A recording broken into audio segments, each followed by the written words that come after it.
Sahil had come to Delhi from Chandigarh to do an MA in literature.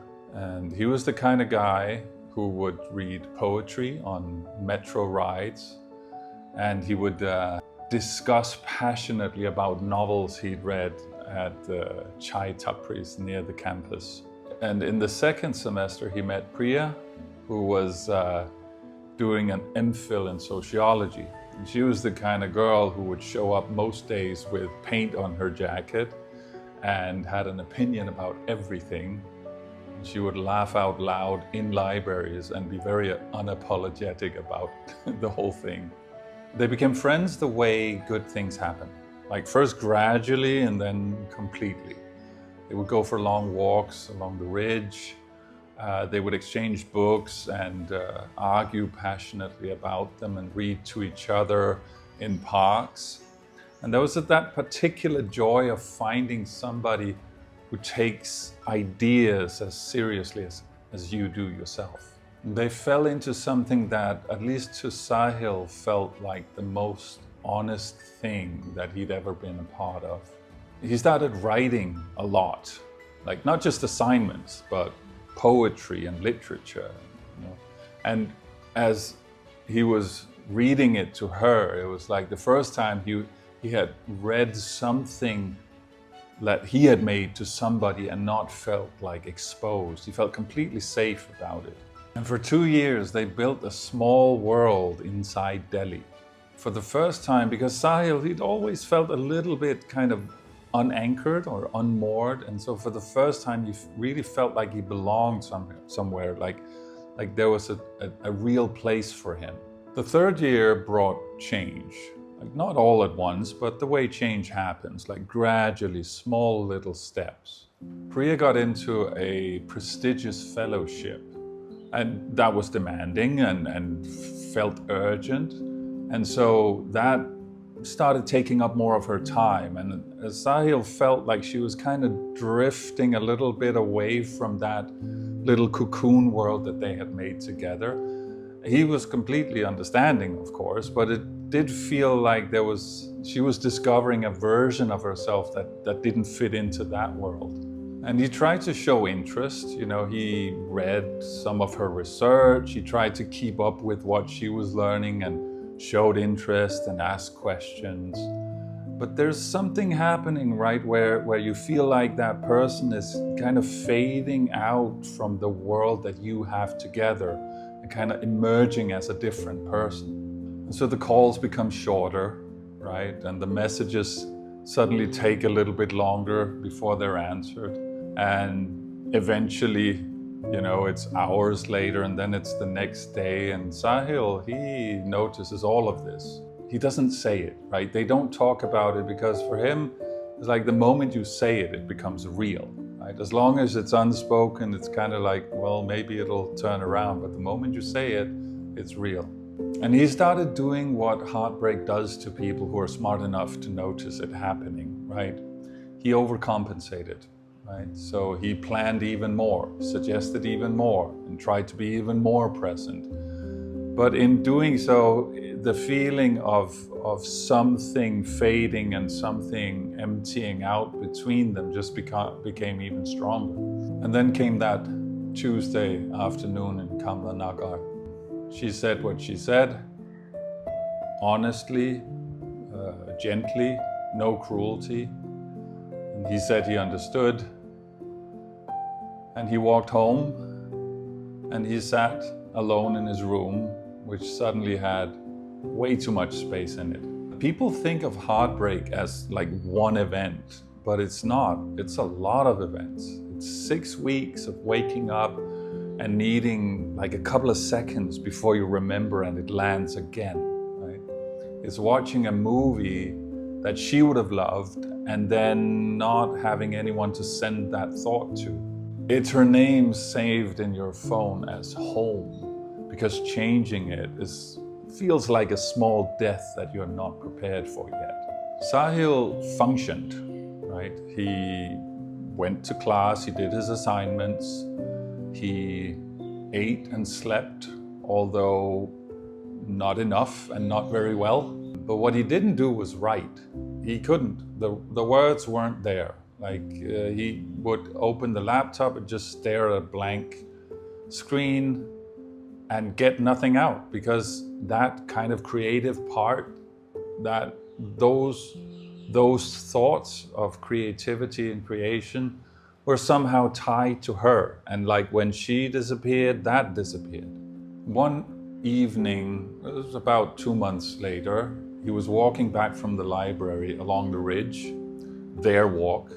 He hadn't planned to go that way. It was just like muscle memory. His feet had just kind of gone.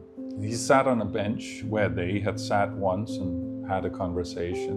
And he opened his laptop, not to write anything, but just kind of to hold something familiar, to feel like anchored again. And then something unexpected happened. A sentence came to his mind, not about her, but about the situation, like the bench, the trees, the sky.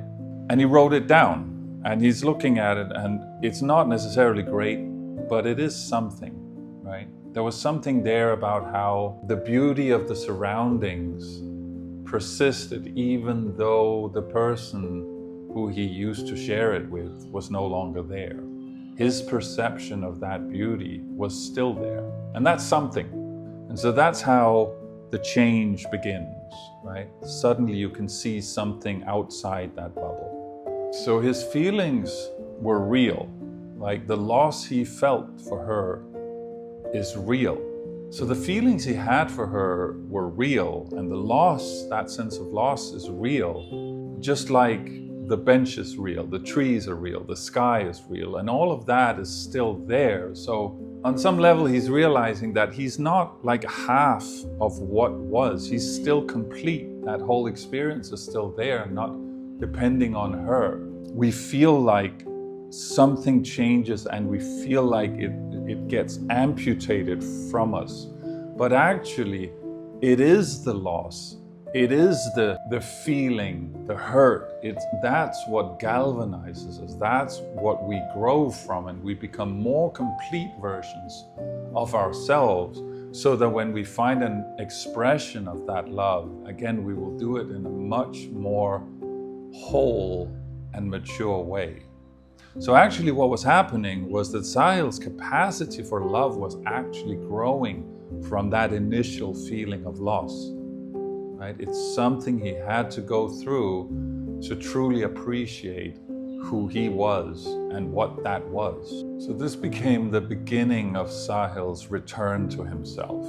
So the first thing he did was he changed her name on his phone from Home to just Priya, because that's literally her name. He continued to walk on the ridge, which initially felt strange, and then a little later it felt just different. And then after a while it felt better, like more whole, like it now was a part of him and his story and his development as a person.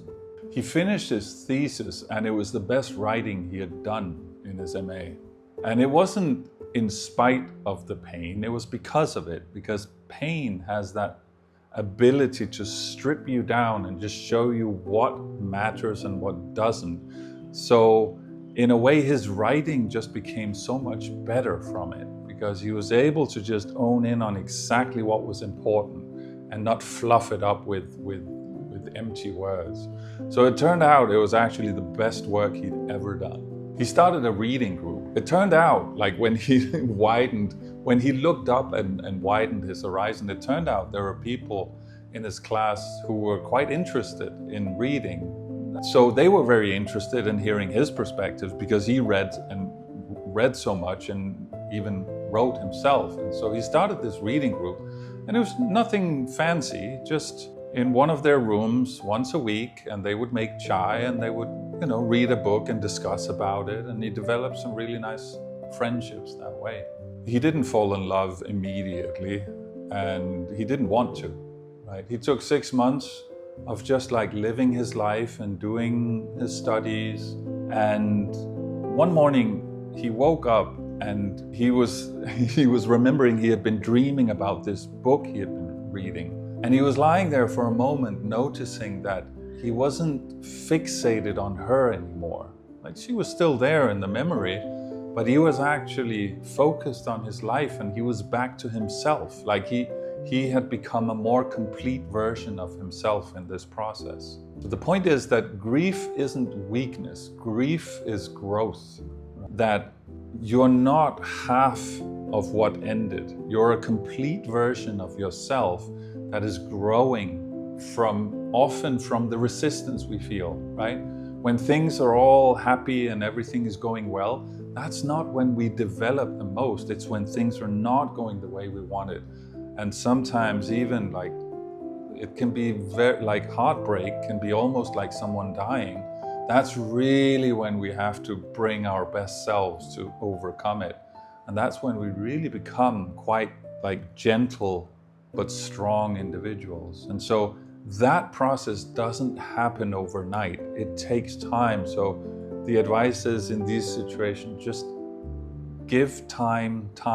Let time, work its magic and come back to yourself in a more complete way. And have faith in that, because this is the most beautiful people in the world. They've all been through heartbreak. If you like our content, please subscribe and like the video and send it to somebody. We need all the help we can get here. So help us out with all that algorithm stuff.